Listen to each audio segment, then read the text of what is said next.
Hello friends, দেখো উত্তরবঙ্গের দুইটি বিখ্যাত মন্দির, যেটা জটিলেশ্বর এবং জল্পেশ। তো আমরা আজ চলে এসেছি জল্পেশ নয়, জটিলেশ্বর মন্দিরে। এখন এটাও কিন্তু মহাদেবের মন্দির, অনেক পুরনো, 1500 বছর আগের লেখা রয়েছে। তো বুঝতেই পারছো যে কত পুরনো মন্দির। সেই মন্দিরের সামনে কিন্তু আমরা গাড়ি থেকে নেমে পড়লাম, সাথে কিন্তু গোপালও রয়েছে। তো আমরা সবাই মিলে এখন মন্দিরের রাস্তায়, একটু গ্রামের ধারে এই মন্দিরটি, খুব সুন্দর। দেখো, হ্যাঁ, দোকানগুলো রাস্তার পাশে ছড়িয়ে রয়েছে এবং সেখান থেকে ডেকে নেয় তারা ফুল, জল, ঘট, নৈবেদ্য সবার। এই দেখো জটিলেশ্বর শিব মন্দির, এখানে কিন্তু অনুষ্ঠান, বিয়ে, অন্নপ্রাশন, সমস্ত অনুষ্ঠানগুলো হয়। তো আমরা এই নিয়ে কিন্তু আমি 3বার এই মন্দিরে এসেছি। তো তখন তোমাদেরকে ভিডিও করে পাঠানোর মতন কিন্তু পরিস্থিতি ছিল না। তো আজ সেই জন্য এটা আমি তোমাদের সাথে শেয়ার করতে চলেছি। যারা এদিকে ঘুরতে আসবে অবশ্যই এই মন্দির দর্শন করবে। দেখো ফুল, জল, ঘট, ধূত্র ফুল, অপরাজিতা ফুল। তো আমরা সব ধূপকাঠি, মোম সব এখান থেকে, নৈবেদ্য যা ফল মিষ্টি যা লাগে এখান থেকে আমরা নিয়ে নিলাম। দেখো সুন্দর সুন্দর মালাও ঝুলছে।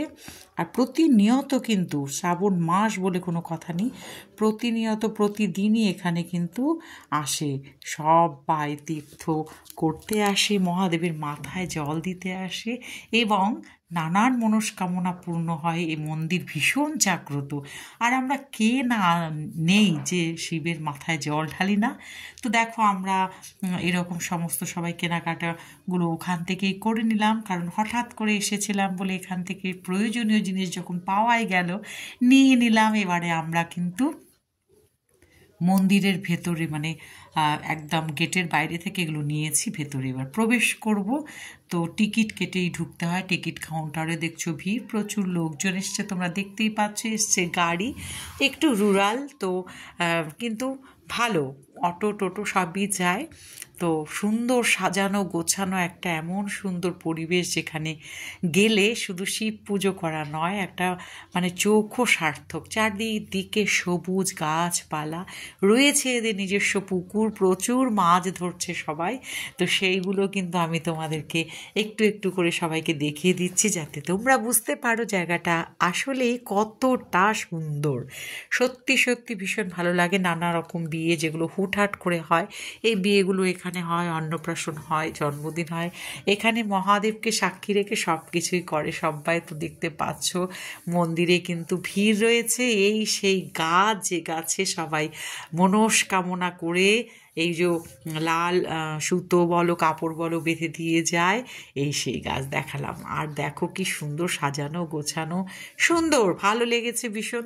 তিনবার এই নিয়ে আমি গেছি, আমরা গেছি, আমাদের ভীষণ ভালো লেগেছে বলে আমি এই ভিডিওটি তোমাদের সঙ্গে আজকে শেয়ার করলাম। দেখো আমরা কিন্তু মন্দিরের ভেতরে এই যে এগুলো দেখছো, এর ভেতর দিয়ে কিন্তু যখন শ্রাবণ মাসে প্রচুর ভিড় হয়, তখন এর মধ্য দিয়ে কিন্তু একদম মেল ফিমেল এরকম গেট করা হয়। নন্দী ভগবানকে দেখতে পাচ্ছ গেটে একদম ঢুকেই আমরা মন দর্শন পেলাম। এই সেই একদম শিব মন্দির, বহু প্রাচীন মন্দির, বহু জাগ্রত, ভীষণভাবে এখানে সকলেই কিন্তু শুধু শ্রাবণ মাস নয়, নানান রকম মাসে নানান রকমভাবে এসে পুজো করে।